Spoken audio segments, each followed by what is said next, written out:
안녕하세요. 토요미스테리 디바메이입니다. 2015년 8월 26일 밤, 도쿄 나카노구 경찰서로 한 통의 다급한 신고 전화가 걸려옵니다. 여자친구가 어제부터 연락이 끊겼어요. 너무 불안해서 확인 좀 부탁드립니다. 신고자는 우츠키 타이조로 여자친구 25살이던 카가야 리사가 이틀째 연락도 안 되고 심지어 알바도 무단 결근을 했다라는 거예요. 리사는 평소 성실한 성격으로 결근은커녕 지각조차 한 적이 없거든요. 남자친구가 불안해할 수밖에 없었습니다. 경찰은 곧장 리사의 집으로 향했어요. 관리인의 도움으로 문을 열고 안으로 들어가게 되는데 그 순간 눈앞에는 충격적인 장면이 펼쳐졌습니다. 현관 근처 바닥에 리사가 나체 상태로 쓰러져 있는 거예요. 확인을 해보니 이미 숨은 끊긴 뒤였고 목에는 뭔가 끈으로 졸린 듯한 선명한 압박 근정이 남아있었습니다. 곧바로 부검은 진행됐고 사인은 금방 밝혀져요. 경부 압박에 의한 질식사였죠. 이와 동시에 현장 조사도 착수됐는데요. 그 과정에서 아주 중요한 단서가 드러났습니다. 피해자의 손톱 사이에 범인의 것으로 보이는 피부 조직이 채취된 거예요. 게다가 입 주변과 또 가슴 부위에 타인의 타액도 검출됐죠. 하지만 성폭행의 흔적은 발견되지 않아요. 자, 그래도 현장에 DNA 단서가 남아있죠. 수사에 이건 핵심이 될 수 있었어요. 피부 조직과 타액은 동일한 남성의 것으로 확인됐는데 문제는 범죄자 데이터베이스 어디에도 일치하는 인물이 없더라고요. 결국 수사팀은 작은 단서라도 찾기 위해 피해자 리사의 마지막 행적을 쫓았습니다. 그녀가 연락이 끊기기 전인 8월 25일 자정쯤 리사가 직접 편의점에서 물건을 사는 모습이 CCTV에 찍혀 있더라고요. 하지만 이게 마지막 모습이었어요. 그 이후로 그녀의 모습은 어디에서도 보이지 않았고 통화나 문자 기록도 그냥 뚝 끊겼습니다. 경찰은 이 정황을 근거로 편의점에서 집으로 돌아온 직후 공격을 받았을 가능성이 높다고 판단했어요. 자, 이제 범행 추정 시간이 어느 정도 특정됐습니다. 그러면 그 시각 주변에 있는 CCTV에 범인의 모습이 또 남아있지 않았을까요? 하지만 기대와는 달리 리사와 살았던 그 맨션에는 보안 카메라가 단 한 대도 없었어요. 결국 수사팀은 추가적인 증거를 확보하지 못했고 사건은 교착 상태에 빠지고 말았죠. 여기서 잠시 피해자 리사에 대해 조금 더 이야기해 보겠습니다. 그녀는 밝고 활발한 성격으로 주변 친구들에게 늘 사랑을 받는 존재였어요. 사람들에게 웃음을 주고 또 무대 위에서 빛나는 배우가 되고 싶다라는 꿈도 가지고 있었죠. 언제부터 그런 꿈을 꾸게 됐는지 정확히 알려지진 않았어요. 하지만 대학 졸업 후에 취직했던 안정적인 직장마저 내려놓고 극단에 들어가서 연기를 배우기 시작했다. 사실 이 사실만으로도 그녀의 열정은 충분히 짐작할 수 있습니다. 리사는 일주일에 4-5번씩 극단 연습에 빠짐없이 참여했고 생활비를 벌기 위해 아르바이트까지 병행했어요. 정말 쉴 틈 없는 일상이었지만 그녀는 전혀 힘들지 않았습니다. 오히려 꿈을 향한 과정이라는 생각에 하루하루 기쁘게 지냈다고 해요. 그런데 이렇게 기쁘게 또 열심히 살아가던 그녀에게 대체 누가 이런 짓을 끔찍하게 저질렀던 걸까요? 경찰은 먼저 리사의 지인들 그리고 근처에 살던 남성들까지 무려 1000명이 넘는 사람들의 DNA를 범인의 것과 전부 다 배주했어요. 결과는 어땠을까요? 허무하게도 단 한 명도 일치하지 않았습니다. 몇 달이 지나도 이 사건은 계속해서 제자리 걸음인 거예요. 리사의 가족들과 남자친구 타이조는 점점 지쳐갔고 경찰마저 희망을 잃어가던 그때 진짜 마지막으로 수사 범위를 한번 넓혀보기로 결심합니다. 이번에는 리사가 사망한 8월 말 전후로 사건이 벌어진 나카노에서 이사를 나간 그런 사람들까지 전부 다 조사 대상에 포함시켰어요. 그 과정에서 수십 명이 새롭게 조사 대상에 올랐고 이 작업만 해도 정말 몇 달이 더 걸렸습니다. 그렇게 6개월이라는 시간이 훌쩍 지나버려요. 끝없는 대조와 확인 끝에 드디어 수상한 인물 한 명을 발견하게 됩니다. 그건 바로 37세의 남성 도쿠라 타카히로였죠. 그는 사건 직후 사건이 벌어진 나카노를 떠나 후쿠시마로 이사했습니다. 나카노는 도쿄 중심부에 속한 동네인데 후쿠시마는 거기서 차로 몇 시간이나 떨어진 지방도시거든요. 이게 물론 우연일 수도 있지만 범행 직후 급하게 도쿄를 떠났다는 점은 경찰의 의심을 크게 키웠습니다. 수상한 점은 더 있어요. 타카히로가 사건이 발생한 나카노에서 살던 집이 피해자 리사의 집과 상당히 가깝더라고요. 그가 근무하던 회사도 리사가 아르바이트하던 이자카야에서 불과 300m 정도 거리였고요. 이렇게나 가까우면 편의점 왔다 갔다 하면서 마주칠 확률이 높겠죠. 경찰은 곧장 타카히로에게 DNA 제출을 요구했습니다. 그리고 사건 현장에서 발견된 범인의 DNA와 대조해 봤는데 결과는 완벽하게 일치했어요. 반년 동안 이어진 수사 끝에 드디어 범인을 측정해낼 수 있었던 겁니다. 자, 그럼 이 체포된 타카히로는 어떤 반응을 보였을까요? 그는 끝까지 범행을 부인합니다. 리사? 처음 들어보는 이름인데? 그 집 근처는 가본 적도 없어요. 이렇게 잡았대요. 근데 여러분, DNA가 일치하는데 이게 발뺌이 되나요? 결국 경찰의 압박에 못 버티고 얼마 지나지 않아 범행을 인정합니다. 근데 여기서 진짜 황당한 건 따로 있어요. 경찰이 범행 동기를 물어보니까 뭐라고 했는지 아세요? 제가 그 악마의 목소리가 들렸어요. 와, 진짜 어이없죠? 대체 이 인간 뭐 하던 사람이었을까요? 그는 후쿠시마의 유복한 집안에서 태어났습니다. 집안은 완전 회계사 집안이에요. 할아버지, 아버지까지 전부 회계사였고 타카히로 역시 자연스럽게 나도 회계사 돼야지 이렇게 꿈을 품고 살았죠. 학창시절에는 공부도 잘하고 반장까지 도맡는 우등생이었거든요. 친구들 사이에서 평판도 나쁘지 않았고요. 엄청 눈에 띄는 건 아니지만 하고 싶은 일을 실패한 적은 한 번도 없는 정말 그 유복한 집안 아들 같은 느낌이었어요. 그러다가 문제가 하나 발생하게 되는데요. 타카히로가 고등학생 때 회계사 시험을 보게 되는데 여기서 불합격을 하게 된 거예요. 큰 충격을 받긴 했지만 그래도 포기하진 않았어요. 고등학교 졸업하고 도쿄에 올라가서 다시 회계사 시험 공부에 전념합니다. 하지만 몇 년을 매달려도 결과는 같아요. 끝내 합격하지 못했죠. 완전히 좌절한 타카히로는 결국 방향을 틀어서 2013년 부동산 중개회사 영업직으로 취직을 합니다. 그리고 다시 또 좀 안정되는가 싶었어요. 근데 여기서 또 문제가 터지는데요. 타카히로가 사회성이 영 떨어졌던 거예요. 알고 보니까 어렸을 적부터 이상하게 친구들이랑은 잘 지내는데 어른들이랑은 좀 다르더라고요. 항상 예의가 없다는 말을 자주 들었다고 해요. 동네에서도 인사 안 하는 애로 유명했을 정도라니까 말 다 했죠. 근데 여러분, 그런 성격이 영업직에 맞을 리가 없겠죠. 좀 싹싹하고 센스도 좋아야 할 수 있는 일인데 당연히 타카히로에겐 그게 어려웠어요. 실적은 바닥이고 매일같이 상사한테 혼나고 결국 스스로도 이 길은 내 길이 아니다 라고 판단합니다. 그렇게 2015년 회사에다가 이렇게 말해요. 저 결혼할 사람 있어서 일 그만둡니다. 장인어른 가게 가서 일하려고요. 근데 이거 거짓말이었어요. 장인어른 가게요? 결혼할 여자도 없어요. 어쨌든 회사 그만두고 자기는 그냥 본가 후쿠시마로 내려가서 재취업을 할 거라고 마음먹었던 거예요. 그렇게 거짓말을 하고 퇴사하고 이사 준비를 시작했죠. 이삿짐을 거의 다 정리한 8월 25일 자정 무렵에 숨 좀 돌릴 겸 근처 편의점에 갔다가 우연히 한 여성에게 시선을 빼앗깁니다.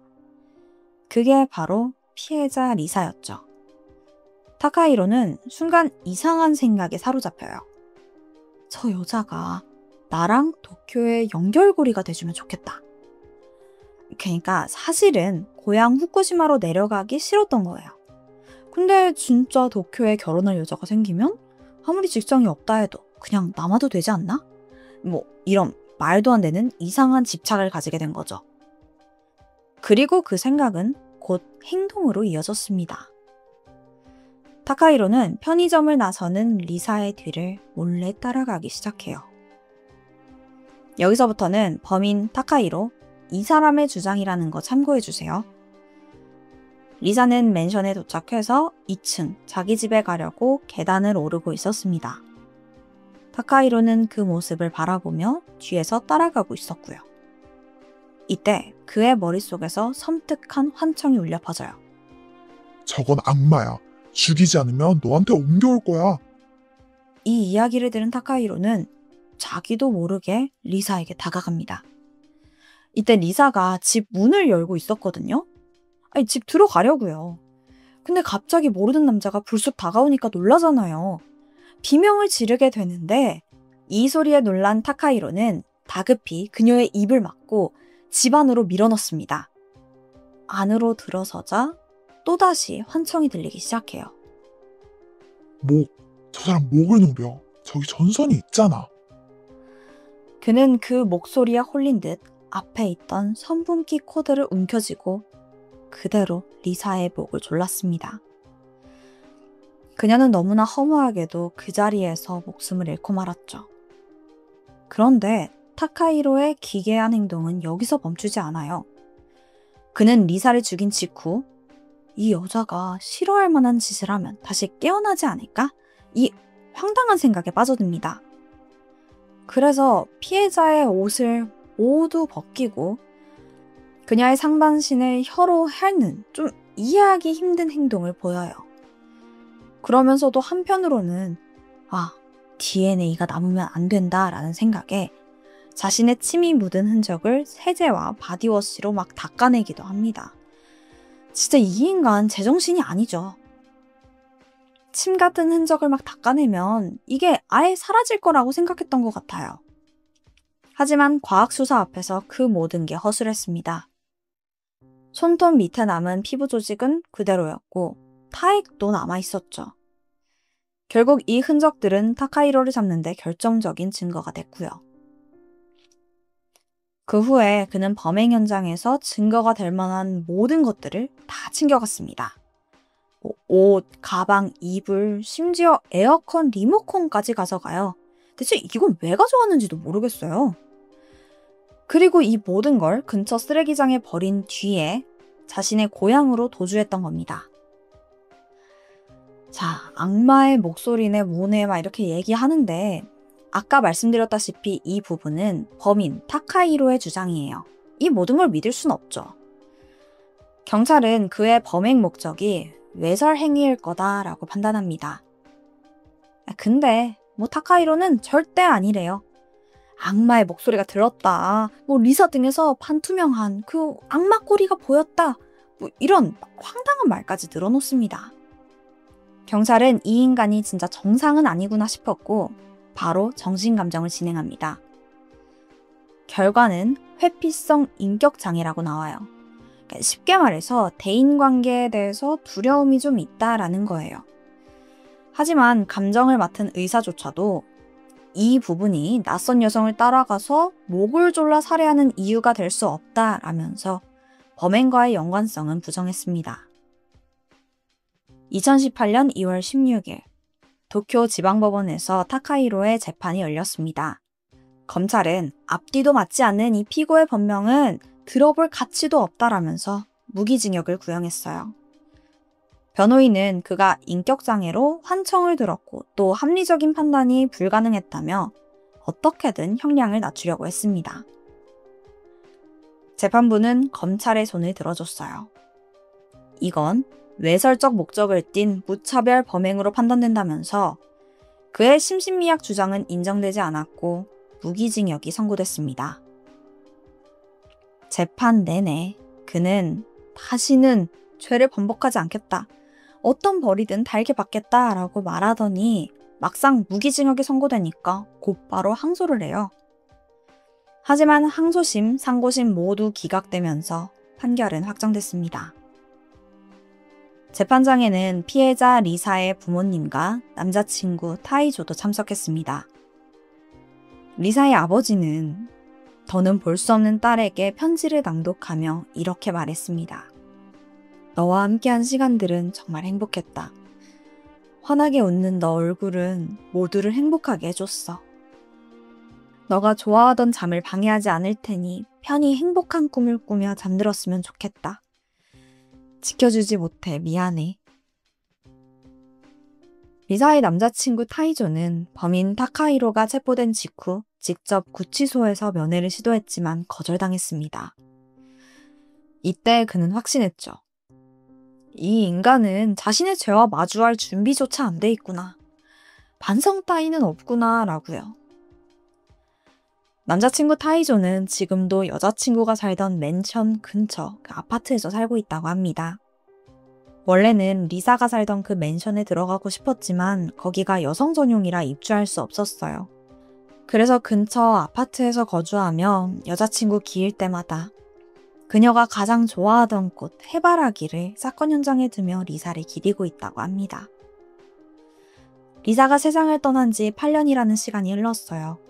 여전히 많은 사람들이 그녀를 그리워하며 슬픔에서 벗어나지 못하고 있습니다. 결국 타카히로의 진짜 범행 목적은 밝혀지지 않았습니다. 끝까지 입을 열지 않았으니까요. 하지만 한 가지는 분명합니다. 사람들에게 웃음을 주는 배우가 되고 싶던 25살의 젊은 여성. 그녀의 삶이 일면식도 없는 남자의 왜곡된 집착과 폭력에 너무나 허무하게 빼앗겼다는 사실이요.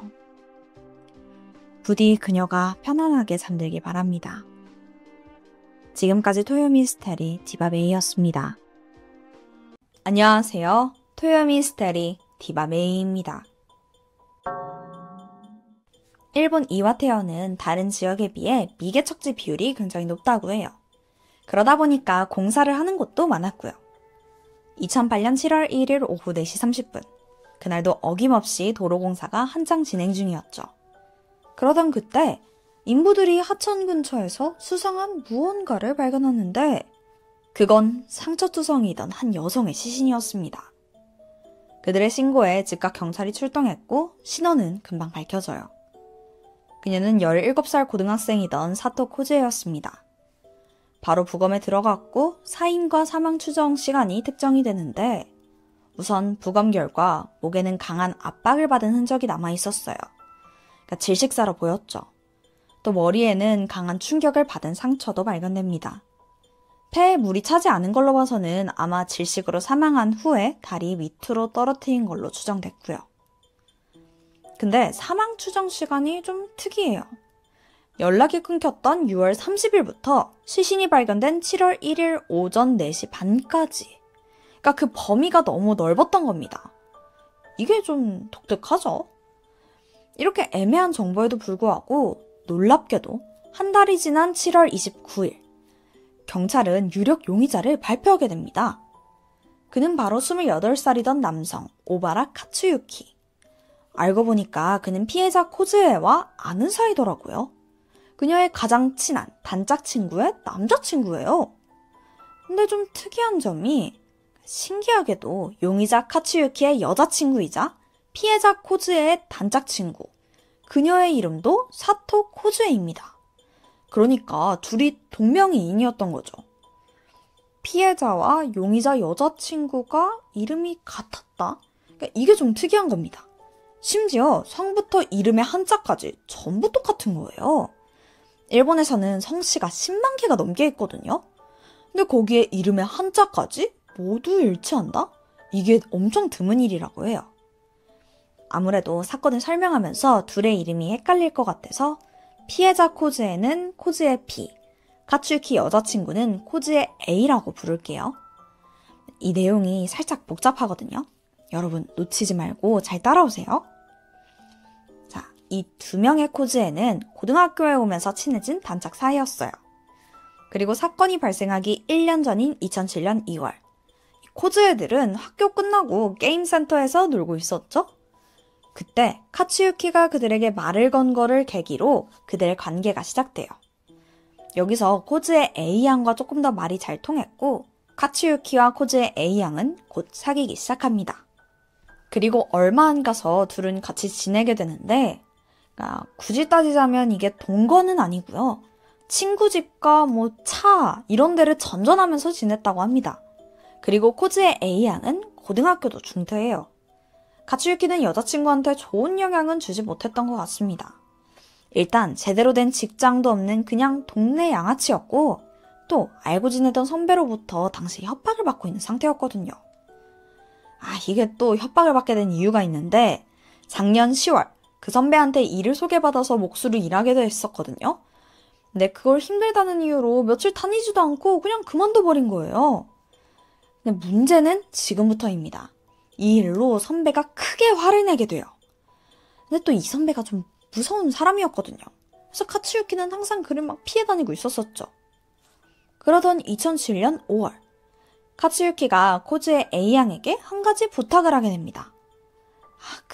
나 선배랑 싸웠는데 같이 가주라. 나 혼자 가기 너무 쫄려. 여자친구는 별일 아니겠지 싶어서 그 선배의 집으로 함께 향하게 됐고요. 물론 같이 들어가지는 않고 카츠유키만 사과 선물로 준비한 술을 들고 선배 집으로 들어가게 돼요. 코즈의 양은 차에서 기다렸고요. 너무 죄송하다면서 막 그 술을 건넸지만 선배는 도무지 그 화가 안 풀렸나 봐요. 너 때문에 내 체면이 구겨졌다 라면서 아주 흥분을 주체하지 못합니다. 그러더니 갑자기 어디서 일본도를 들고 오더니 카츠유키를 막 협박하는 거예요. 처음에는 사죄의 의미로 막 손가락을 자르래요. 이거 기겁을 하고 막 잘못했다면서 싹싹 비니까 결국엔 피해 보상 비용으로 120만 엔, 그러니까 1200만 원 정도 꽤 큰 돈을 내라고 요구합니다. 그러니까 피해 보상을 하라는 거예요. 근데 기껏 소개해준 일을 바로 때려친 거는 물론 잘못이긴 하죠. 근데 솔직히 1200만 원이요? 이거 너무 과하잖아요. 하지만 겁에 질린 카츠유키는 한마디도 못하고 그 자리에서 알겠다면서 차용증까지 다 쓰게 됩니다.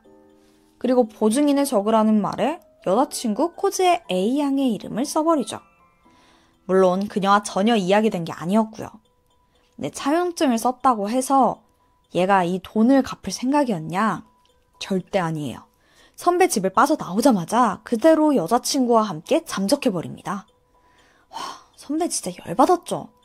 아니 안 그래도 자기 평판에다가 완전 문제를 만들어가지고 화가 잔뜩 났는데 또 도망을 쳐? 선배는 인터넷의 사람 찾기 사이트에다가 막 카츠유키 사진이랑 신상 정보들을 게재해서 내 돈 먹고 튄 나쁜 놈 좀 찾아달라면서 그의 행방을 쫓기 시작합니다. 그리고 이 글이 꽤 관심을 받았나 봐요. 얼마 못 가서 카츠유키가 이 사실을 알아챘고 이젠 진짜 무서워진 거예요. 당장이라도 선배가 그 일본도 들고 와서 자기를 죽일 것만 같았죠.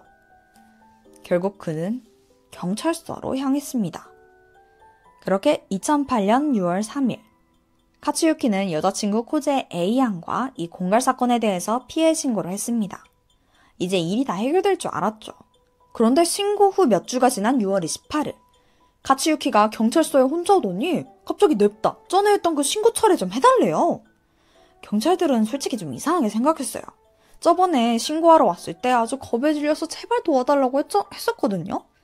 그러니까 갑자기 왜 그러냐 이유를 물으니까 자기 이유 같은 건 모르겠고 그냥 제발 취조 좀 해주세요 라면서 거의 떼를 쓰는 겁니다. 그런데 저번에 경찰서에서 여자친구도 같이 와서 같이 신고했잖아요. 굳이 따지자면 코즈메 A양도 보증인으로서 또 피해자기도 하고요. 그러니까 이 둘이 같이 신고를 한 걸로 처리가 됐고 철회를 하기 위해선 여자친구도 함께 왔어야 됐다는 거예요. 하지만 그녀가 경찰 동행을 거부합니다. 알고 보니까 그 시기에 카츠유키의 폭력에 못 이겨서 몰래 도망쳐 본가에 가 있었거든요. 그러니까 아예 헤어질 생각으로 나온 거라 그의 얼굴도 보기 싫었던 겁니다. 결국 카츠유키는 피해 신고를 철회하지 못했죠. 막 안절부절하던 그의 머릿속에 순간 한 사람이 생각납니다. 바로 자기 여자친구와 동명이인 절친 코즈메 B양. 당장 그녀에게 전화를 걸어요. 하지만 이때 그 신고 사실에 대해선 언급하지 않은 걸로 보입니다. 그냥 막 불쌍한 척하면서 여자친구랑 어떻게 해야 될지 모르겠어. 너가 코즈에랑 제일 친하잖아. 나 잠깐만 상담해주면 안 될까? 그녀는 이 전화를 받고 얘를 만나러 갈까 말까 고민을 했어요. 카츠유키의 행실을 어느 정도 알고 있긴 했었거든요. 하지만 결국 그를 만나러 집을 나섰고 그때 친구한테 야, 나 죽는 거 아니야? 라면서 농담 섞인 말을 남겼다고 해요. 그리고 실제로 그녀는 7월 1일 시신으로 발견된 거고요. 자, 이런 배경을 들어봤을 때 유력한 용의자는 누가 봐도 카츠유키죠. 그리고 그를 용의자로 확정하게 된 이유가 한 가지 더 있었는데 시신이 발견하게 된 당일 카츠유키가 좀 이상한 행동을 했다는 거예요. 당시에는 남동생 집에서 지내고 있었는데요. 코즈의 시신이 발견된 7월 1일 갑자기 남동생을 껴안고 막 펑펑 울면서 나는 이제 더 이상 이 마을에 살 수가 없어. 더 이상 여길 떠나야 될 것 같아. 라고 소리를 쳤다는 거죠. 그러다가 오후 5시부터 7시 반까지 약 2시간 반 동안 외출을 하고 왔었고요. 그 사이에 자동차 사고까지 일으킵니다. 물론 혼자 들이박은 거여서 다행히 다친 사람은 없었어요. 당시 그 사고 현장을 목격한 사람의 증언에 따르면 카츠유키가 사고를 낸 후에 차에서 내리더니 나는 이제 끝났어. 이제 나는 죽는 수밖에 없어. 라고 중얼중얼 혼잣말을 하고 있었다고 합니다. 그의 수상한 행적은 이게 끝이 아니에요. 다음 날인 7월 2일 사고로 차를 사용할 수 없게 된 카츠유키는 친척에게 오늘 자신을 좀 태워다 줄 수 있겠냐며 부탁합니다. 처음에는 경찰서로 바로 가달라고 했다가 출발을 하니까 이내 우노스 절벽으로 가달라고 행선지를 바꾸게 됩니다. 그런데 여러분, 우노스 절벽은 일본에서 극단적인 선택을 많이 하기로 유명한 장소거든요. 그 친척과 거기로 가면서 무슨 일이 있었는지는 정확히 알 수 없지만 경찰서에 가려다가 절벽으로 데려다 달라고 했어요. 근데 그 친척은 이상함을 느끼지 못했던 걸까요? 어쨌든 그는 우노스 절벽에 그렇게 도착을 합니다.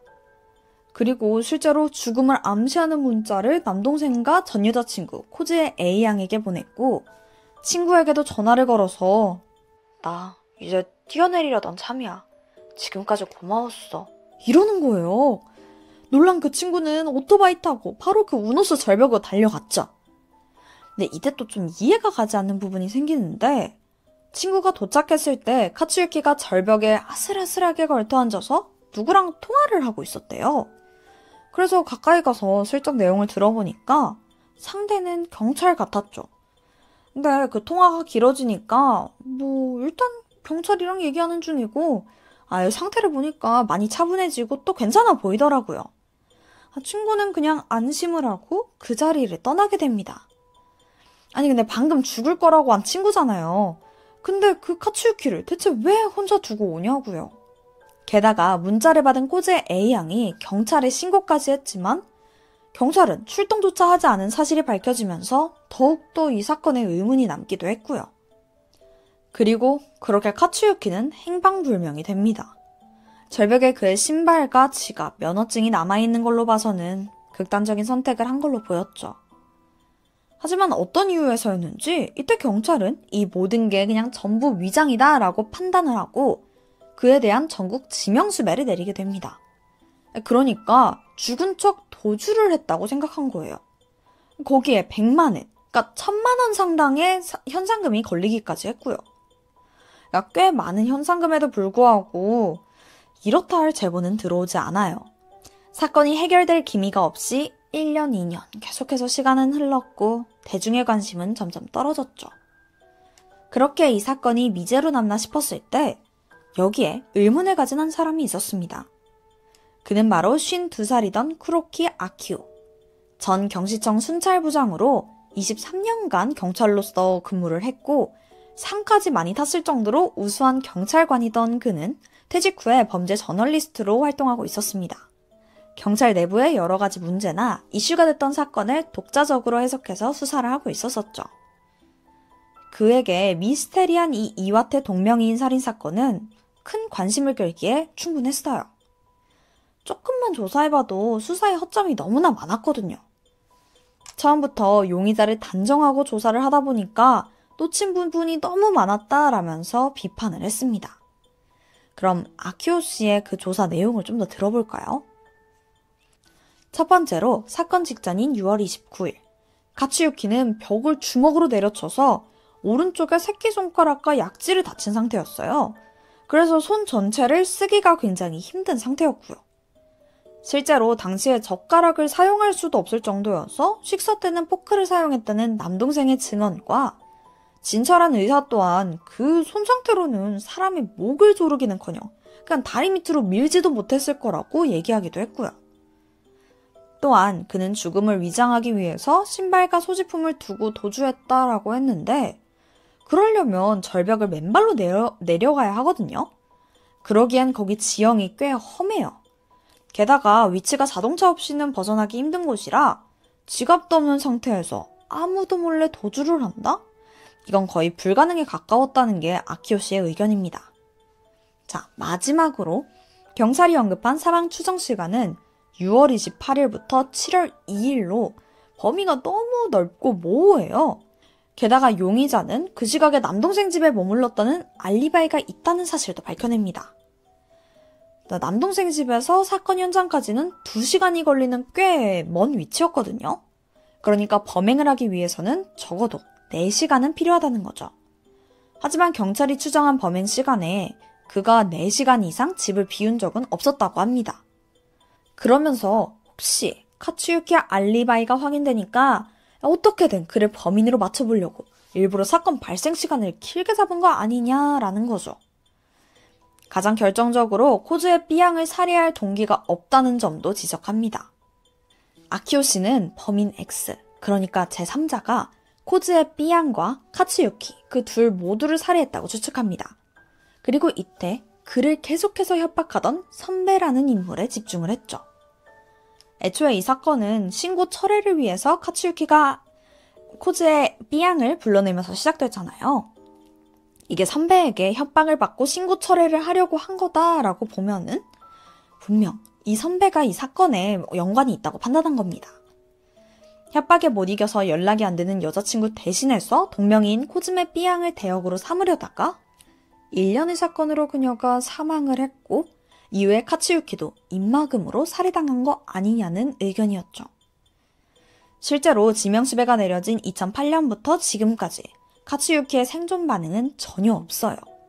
이에 아키오 씨가 수상함을 느낀 거고요. 애초에 카츠유키가 선배를 그 공갈 협박건으로 신고했을 때 그거에 대해선 수사조차 들어가지 않았다는 사실이 밝혀집니다. 그때 제대로 수사를 했다면 코즈의 B양의 죽음은 막을 수 있지 않았을까 그런 생각이 들더라고요. 물론 이 모든 건 추정에 불과해요.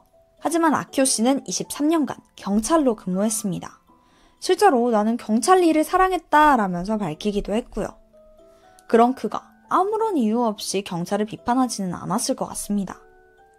이후로도 아키오 씨와 카츠유키 가족들은 계속해서 그의 무죄를 증명하려고 했었어요. 2010년 6월 30일, 아버지는 아들이 범인이라는 증거가 없다며 이와테현과 국가를 상대로 아들의 지명수배를 철회하고 가족에 대한 명예훼손으로 손해배상 600만 엔을 지급하라는 소송을 제기하게 됩니다. 하지만 지명수배는 정보를 받기 위한 수단일 뿐이었고 그의 명예를 훼손했다고 보기에는 어렵다라고 바로 기각당하고 말죠. 같은 해 아오키 씨도 사건조사위원회를 설치하기 위해서 지역의 54%에 해당하는 주민들의 서명을 받아서 제출했지만 그것마저도 거부당하기도 했고요. 아키오 씨는 진실 추구를 위해서 자신의 생활도 반납하고 밤낮 없이 이 정보 수집을 하면서 사비로 2년 이상 수사를 이어왔습니다. 그리고 그건 점점 한계에 다다르고 있었고요. 아무리 열심히 해도 미디어의 관심은 낮아져 가고 이게 변하지 않는다는 거에 절망하면서 어느 순간부터 우울해지고 점점 더 어두워졌다고 합니다.